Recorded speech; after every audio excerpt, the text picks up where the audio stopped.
Bismillah. Assalamualaikum warahmatullahi wabarakatuh. Bismillah, alhamdulillah, assalatu wassalamu ala rasulillah wa ala alihi wa ashabihi wa mawala.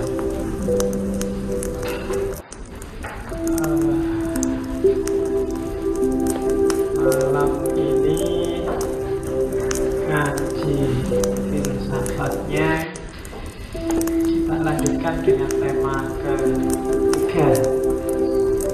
Seperti janji saya minggu lalu, untuk minggu ini tema kita adalah tema kebenaran. Terus jadi meskipun kemarin saya merencanakan kebenaran itu di epistemologi bagian akhir, tapi melihat gejalanya mungkin ada baiknya saya taruh kebenaran itu di awal, karena minggu-minggu lalu ternyata banyak pertanyaan yang ingin dijelaskan tentang kebenaran. Maka hari ini kita masuk ke tema kebenaran. Kebenaran, saya tidak tahu kebenaran itu seolah-olah adalah barang yang elit dalam hidup kita sehari-hari.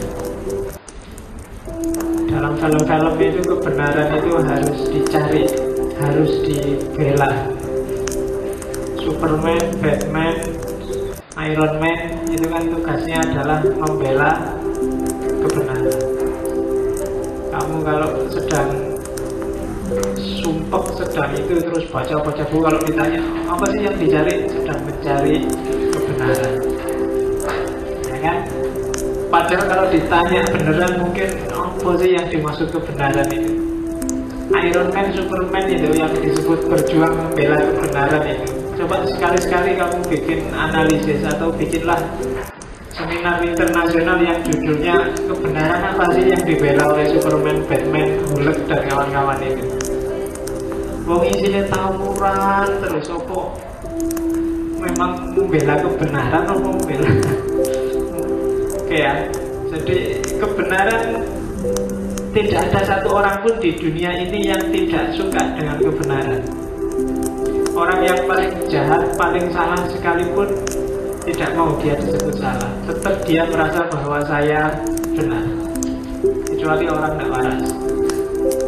Iya, buktinya apa ya? Kalau kamu dituduh salah kan mesti pingin, enggak, saya tidak salah, saya punya alasan, saya punya kebenaran.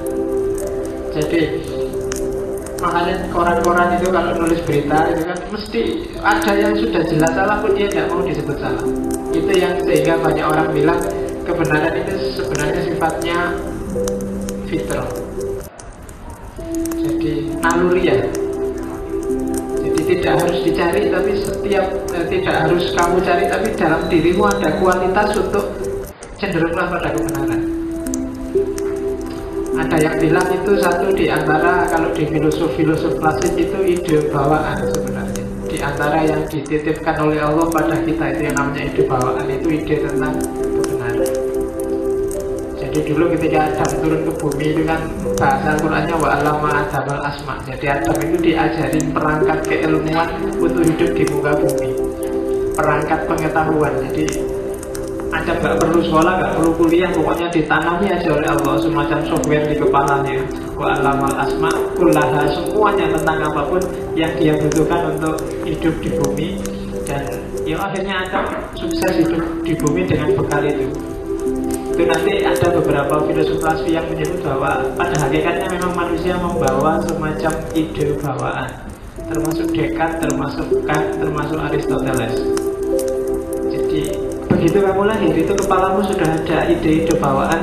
Nanti kalau di Plato lebih ekstrim lagi disebut ada dunia khusus namanya dunia ide. Dan kalau kita berpikir itu sebenarnya bukan mikir tapi mengingat-ingat aja. Jadi dulu di dunia ide saya pernah lihat barang kayak gini. Oh, nah terus diingat-ingat namanya kursi, berarti ini kursi. cara berpikir itu katanya Plato. Tapi yang jelas banyak filsuf yang setuju bahwa ada ide bawaan. Jadi kita lahir itu tidak blank, meskipun dengan berbagai corak, dengan berbagai asumsi. Kayak di Kant itu pakai 12 kategori itu. Jadi ada alat namanya kategori, jumlahnya 12, itu yang jadi bekal kita untuk hidup di dunia, di luar panca indera yang nyari data. Jadi akal ini kayak mesinnya, kayak softwarenya, kayak MS Word, kayak Office-nya. Nah, datanya itu dari luar, tinggal diolah di dalam kepala. Oke, kebenaran. Saya masuk ke Islam dulu, karena unik kalau di Islam. Kalau di Barat, kebenaran itu bahasa Inggrisnya truth. Untuk apa aja kebenaran tetap pakai istilah truth, kebenaran. Beda sama Islam.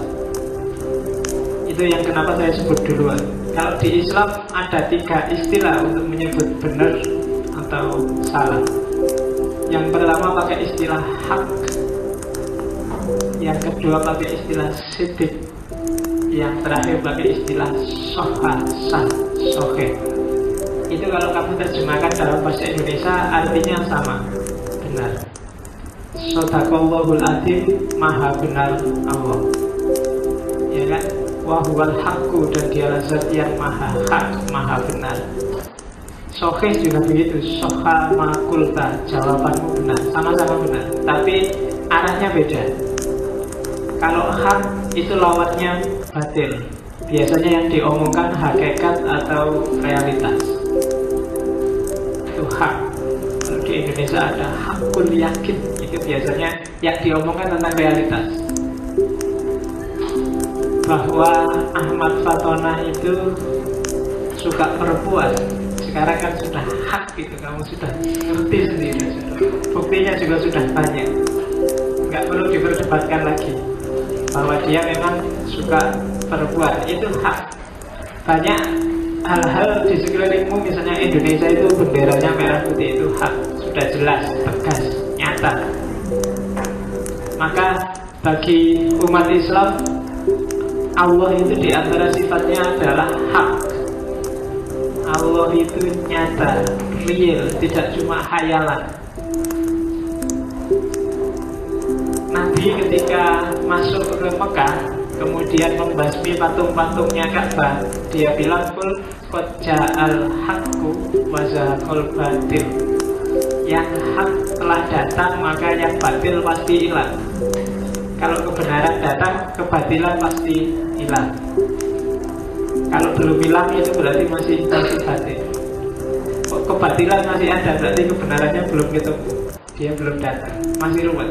Indonesia ini masih ruwet, mungkin belum ketemu hak. Kamu tiap hari bergumul dengan banyak hal yang batil. Tapi kalau bahasa Quran, kalau ja'al haqqu pasti wa zahaqal batil. Realitas itu hak, hakikat itu hak. Hakikat itu apa? Dasarnya realitas itu hakikat. HP ini hakikatnya apa? Alat komunikasi. Maka HP ini haknya adalah alat komunikasi. Kalau ada tempelan-tempelan lain berarti itu tambahannya. Nah, untuk menyebut alat komunikasi dari HP itu namanya hak, kenyataan, real. Manusia itu hakikatnya apa? Ayo, hakikatnya apa nih? Manusia ada apanya aja? Ada fisiknya, ada jiwanya. Kalau filsafat Islam ada 4 variabel: fisik, jiwa, akal, dan yang terakhir roh. Kira-kira hakikatnya yang apa? Semuanya? Ya. Apanya? Yang paling asasi inti dari manusia apanya? Ya. Nanti ketika masuk ke ngaji bagian ontologi metafisika, kita akan membahas ini, manusia. Jadi apakah nanti beberapa terus beda, ada yang bilang semuanya ya hakikat, tidak bisa disebut manusia kalau nggak ada fisiknya. Kalau nggak ada fisiknya ya bukan manusia, dia sudah makhluk gaib itu. Tapi ada yang bilang enggak, hakikatnya itu rohnya. Ada yang bilang akal, ada yang bilang itu dialektika antara akal dan roh, sama-sama aspek ketuhanan. Tapi ada yang bilang ya jiwa, jiwa itu nyawa. Ada rohnya nggak ada jiwanya ya sama aja. Malaikat itu bukan manusia. Itu kajian Islam. Tapi itu level kebenaran pertama, hak dan batil. Ngomong kenyataan. Yang kedua adalah kebenaran person, sidik, kandil. Kebenaran itu pasti berhubungan dengan manusia. Kalau dalam ulumul Quran dan ulumul hadis, kebenaran person ini levelnya lebih tinggi daripada kebenaran yang lain. Karena apa? Karena struktur keilmuannya model transmisi, periwayatan. Hadis itu kan diriwayatkan dari siapa, oleh siapa, dari siapa, oleh siapa. Maka aspek kebenaran person sidik ini jadi esensial dalam Islam. Meskipun ada kaulnya Ali bin Abi Thalib yang bilang undur makola wala tandur makola, itu untuk urusan kebenaran aspek haknya. Tapi aspek sidiknya tetap kalian harus undur makola, siapa yang ngomong. Apakah maksudnya bukan urusan jabatannya loh ya, bukan urusan status sosialnya, tapi kredibilitas sidiknya, kredibilitas individunya. Dia bisa dipercaya nggak, suka bohong nggak. Bahkan kalau dalam ilmu hadis itu parameter-parameternya bisa sangat artifisial. Apakah dia pernah kencing di pinggir jalan sambil berdiri? Kalau pernah, nggak bisa dipercaya. Apakah dia pernah nyopot tutup kepalanya, nyopot kopiahnya? Kalau nggak pakai kopiah nggak, kalian nggak bisa meriwayatkan hadis, nggak bisa dipercaya. Apakah coba aja belajar ilmu hadis, banyak syarat-syarat yang kelihatannya artifisial, tapi itu mungkin dalam konteks menjaga agar kredibilitas periwayatannya bisa diterima. Itu sidik. Makanya orang paling jujur dalam Islam kan oleh Nabi digelari as-siddiq, Abu Bakar as-Siddiq. Itu kan ceritanya setelah Nabi Isra Mi'raj. Kemudian Nabi cerita dan tidak ada orang percaya. Ketika orang tanya, Abu Bakar, kamu percaya nggak ucapannya Muhammad? Katanya kamu, oh percaya, jangan kayak gitu, lebih dari itu pun saya percaya. Maka Abu Bakar itu digelari Abu Bakar as-Siddiq. Dia orang yang bisa dipercaya. Silahkan dianalisis, silahkan kamu cari kenapa kok gelarnya kok bisa dipercaya, kok bukan orang yang bisa mempercayai, tapi orang yang bisa dipercaya. Siddiq lawannya kandil. Makanya ada hadis yang bilang Nabi mewanti-wanti iyakum wasidqa dan iyakum wal kadhiba. Karena orang yang terbiasa jujur dengan terbiasa bohong itu akan kelihatan. Akan karena membangun kualitas diri, membangun kredibilitas. Orang yang terbiasa jujur nanti di hadis itu disebut siddiqon, orang jujur. Sementara terbiasa bohong disebut kadzdzab, pembohong. Jadi kita dalam hidup kadang-kadang sekali-sekali harus bohong. Tapi jangan dibiasakan. Hindarilah bohong, tapi terpaksa bohong ya ora apa-apa, nih jangan sering-sering. Karena kalau sering-sering kalian jadi kadzaban.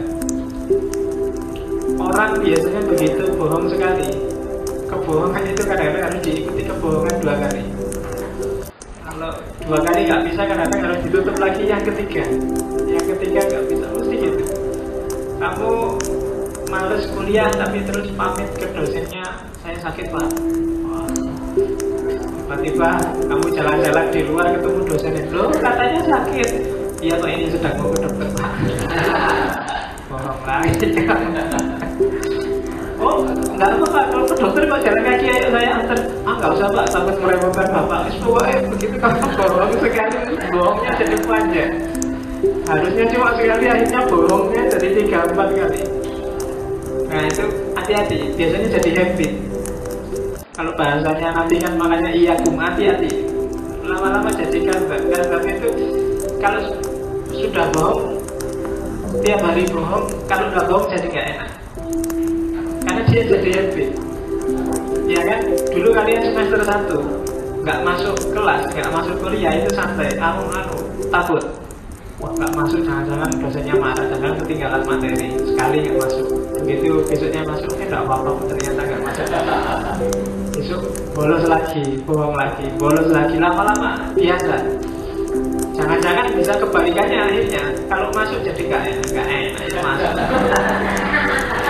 Enak bolos ternyata. Iya.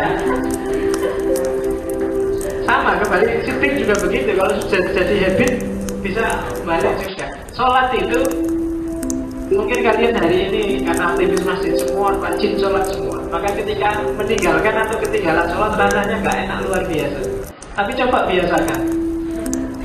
Nggak enak sekali.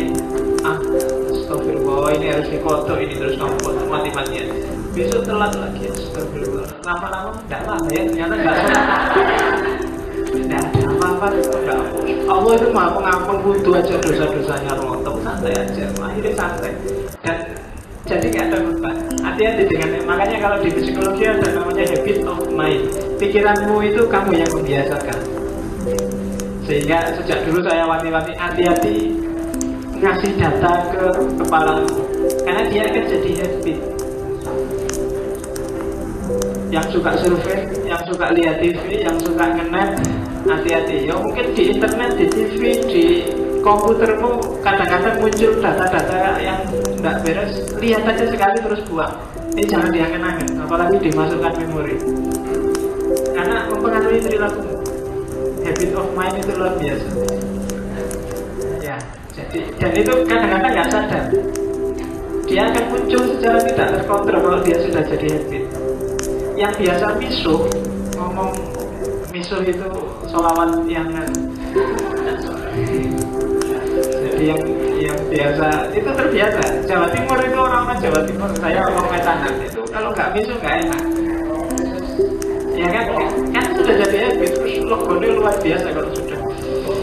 Benar, kayak gue mau. Jadi hati-hati dengan habit, bahwa hidup ini isinya memang tradisi habit, tapi ya kamu latihlah dengan yang bagus-bagus. Itu sedikit person dalam Islam dihitung gitu.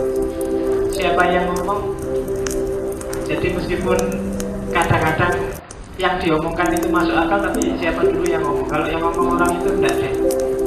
Secara praksis real sehari-hari sebenarnya shifting ini yang lebih jalan. Ruji Tompul itu mungkin kadang-kadang ngomong bener, tapi karena kebanyakan kesan kita Ruji Tompul itu ngomong ya goyang ngono, akhirnya ya alah Ruji Tompul. Mungkin dia masih ngomong bener. Kan jagoan-jagoan di TV itu kan Ruji Tompul, Sultan Batu Gana, Farhat Abbas, itu tiap hari yang pilih-pilih TV itu kan orang-orang gitu itu. Itu kamu mesti mempertanyakan apakah dia shifting apa kayak gimana, itu level person. Dan yang ketiga, kebenaran di level statementnya. Jadi bukan lagi kenyataannya, bukan lagi orangnya, tapi apa sih yang diomongkan. Itu biasanya ngomongnya sahih, lawannya belat atau khotok. Jadi ketika kamu bahas kebenaran, pastikan dulu kamu ada di mana. Mau bahas di level hak atau batilnya, realitas faktualnya, ataukah ngomong siapa yang bawa berita itu, ataukah ngomong struktur kalimatnya, ngomong statementnya. Ini menentukan. Jadi itu dalam Islam. Kalau di Barat itu include jadi satu, meskipun nanti melahirkan variasi-variasi teori kebenaran yang macam-macam. Tapi yang jelas ingat-ingat ini dulu. Jadi ada hak, batil, siddiq, kadzib, dan sahih, ghalib. Kalau ada waktu kita perdalam 3 teori itu, tapi konteksnya sufisme. Nanti isinya agak luar biasa kalau itu masuk ke tradisi sufistik. Tapi untuk sementara ngambil itu dulu aja, bahwa hak itu untuk yang realitas, siddiq itu untuk yang person, sahih itu untuk kalimat, pernyataan, statement.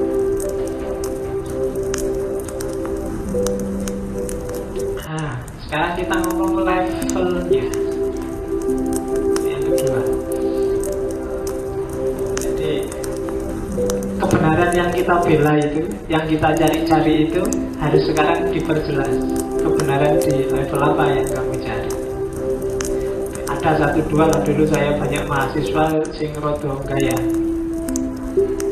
itu sembahyang ora gelem, apa ora gelem gayane gitaran, kuliah males. Kalau ditanya kamu itu maunya apa sih? Saya ini sedang pencarian, Pak. Pencarian itu nek tak dari pencarian itu terus kamu mau nyari apa? Nyari uang, nyari apa sih yang kamu cari? Saya mau nyari kebenaran, Pak. Ya. Terus dia tak tanya lagi. Nah terus caramu nyari itu gimana? Kok ketemu kalau kamu cuma gitaran, males kuliah, males sembahyang itu kok ya terus kebenarannya ketemu? Yo belum Pak, nanti siapa ngerti dapat pencerahan.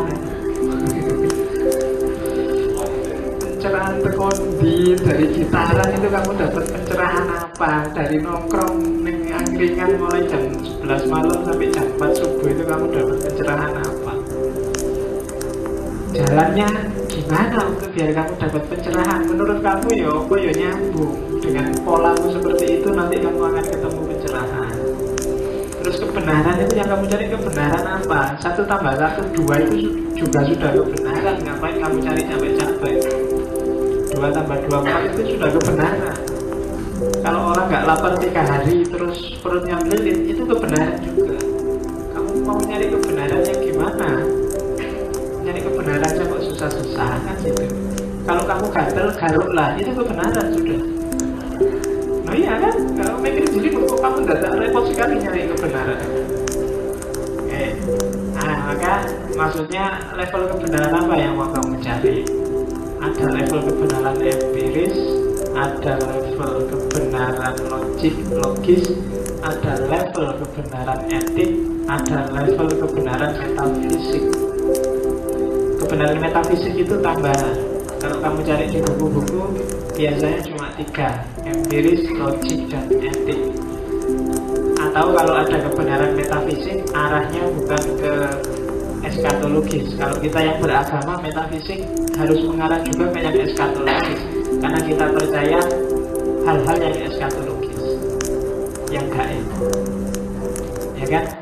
Kenapa? Karena dalam hidup, kalau kita jeli sebenarnya dalam hidup kita yang real itu sangat sedikit. Yang real hari ini bagi saya adalah ruangan kelas ini, kamu yang di depan saya, bahkan yang di belakang saya ini gaib. Iya kan? Kalau ada jejak tiba-tiba lari ke sini aku nggak ngerti, itu kan gaib.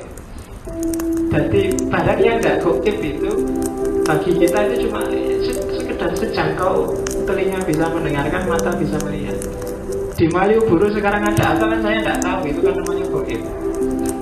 Yang kita nggak ngerti kan gaib. Nah itu kalau kita hanya percaya yang real dan yang nyata, maka dunia kita sangat sempit.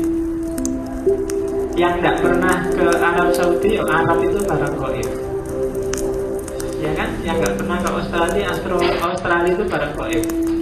Yang nggak pernah beli nasi goreng di perapatan Jogja sana itu barang gaib juga, karena kamu nggak ngerti kan ada nasi goreng bawa di sana, ada. Tapi itu gaib.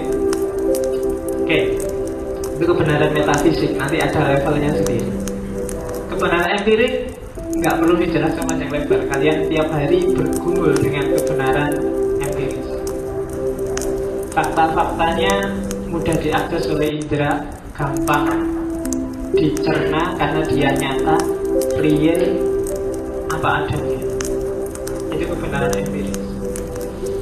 Kebenaran yang paling mudah kamu temukan, paling gampang kamu cerna, kebenaran empiris. Kalau dia faktual, nyata, mata bisa melihat, telinga bisa mendengar, kemudian tangan bisa meraba, mulut ada ya? Hidung mencium, itu mulut apa hidung? Hidung ya.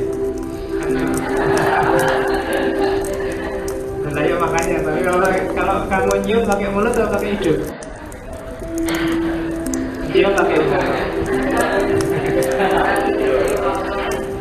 Ayo, kamu kalau mencium tetap mulut, kalau membau baru. Kenapa kamu ketawa? Saya bilang tadi data di kepala. Iya, yang kamu masukkan itu kan data ke sana semua. Oke, Yang perlu kita jelaskan itu tak kasih contoh yang gampang-gampang bahwa tumbuhan itu yang IPA, ilmu IPA itu semuanya kebenaran empiris. Gampang sudah kan, nggak perlu kamu bahas. Yang kedua kebenaran logik. Nah ini dasarnya logika sama matematika yang jelas. Jadi tidak berdasar fakta tapi kecanggihan reason, kecanggihan akal. Berpikir tentang sesuatu, kebenaran yang sah, kebenaran yang benar secara akal sehat. Harus ada kata-kata sehatnya, karena banyak akal yang tidak sehat. Akal saja kadang-kadang menipu, tapi akal harus sehat. Akal sehat itu akal yang lurus, jujur, fair, tidak memihak, tidak tendensius. Karena banyak barang rasional tapi tidak rasional, tidak rasional sebagaimana adanya, tapi rasional karena diolah. Namanya rasionalisasi. Saya sering mencontohkan kadang-kadang perilakumu yang keliru itu kamu justifikasi pakai logika. Itu akal tapi tidak sehat. Kamu nginep berdua di kamar sama pacarmu, itu jelas keliru. Kalau akalmu sehat bilang keliru mau ngasih pacar. Tapi kan kamu bisa bikin rasionalisasi untuk membenarkan perilaku. Ya sungguh aku main ngomong mungkin ya kan ini pacar-pacarku sendiri Pak, bukan pacarnya orang lain. Suka sama suka, nggak ada paksaan, enak sama enak, menyenangkan, membahagiakan orang lain Pak. Ya kan? Kalau ada resiko kan kita tanggung sendiri. Kenapa kok yang lain cerewet? Apa iri? Maksudnya tinggi misalnya. Ya kan? Jadi udah ada hak bagi orang lain untuk melarang kita. Nah itu kan akalmu yang bisa bilang gitu. Makanya katanya Imam Asy'ari, ini kan kebanyakan Asy'ari yang mazhabnya bahwa akal saja tidak memadai untuk memutuskan benar salah, meskipun dia bisa tahu benar salah. Itu Imam Asy'ari. Jadi meskipun kita sebagian besar Asy'ariyah, saya tidak yakin kalian ngerti pikiran-pikirannya Imam Asy'ari. Karena Islam Indonesia itu 90%-nya bukan fundamentalis atau liberal, tapi Islam cuek lah, Islam tak seneng-senengnya kayak biasanya. Ya, dan itu kalau pemilu namanya Islam masa mengambang, jadi boleh mana orang banyak ke situ ya di sana. Kebenaran logik. Jadi kita tak kasih contoh, misalnya kamu mikirnya seandainya penghasilannya orang di Indonesia itu lebih besar dari kebutuhannya, maka Indonesia makmur. Kenyataannya mungkin enggak, tapi kan secara logis ya memang begitu. Setiap manusia pasti akan mati. Mungkin secara faktual membuktikannya juga susah. Apa kamu bisa membuktikan ketemu setiap orang di dunia, kamu wawancara satu-satu? Apa selama ini ada nggak orang yang belum meninggal sejak dia lahir? Zaman Nabi Adam, kamu kan nggak tahu. Tapi secara logis kamu bisa menyimpulkan setiap manusia pasti akan mati. Karena dia kalau masih bernama manusia itu logis. Secara induksi ini sebenarnya nggak bisa dibuktikan, tapi secara logis pasti iya. Karena kamu nggak bisa memastikan, jangan-jangan besok ada orang yang nggak mati, jangan-jangan dulu ada orang yang sampai hari ini nggak mati dan kita nggak tahu siapa dia. Kalau dalam Islam kan ada cerita yang nggak mati-mati siapa? Nabi Khidir. Nah itu kan ya antara ya dan enggak, tapi secara logis setiap manusia pasti mati. Itu kebenaran logik. Mahasiswa itu adalah elit intelektual, itu bagi saya juga kebenaran logik. Karena banyak juga yang secara faktual dia tidak elit, apalagi intelek. Tapi secara rasional ya harusnya elit intelektual lah, karena dia sekolahnya paling lama. Ya kan? SD sampai SMA kuliah itu kan paling lama. Jadi maka harusnya dia harus jadi intelek, ilmunya sudah ngumpul berapa tahun itu, sudah sekolah, dan harusnya sudah ini penuh dengan ilmu isi kepalanya, maka dia elit intelektual secara logis. Yang ketiga kebenaran etik.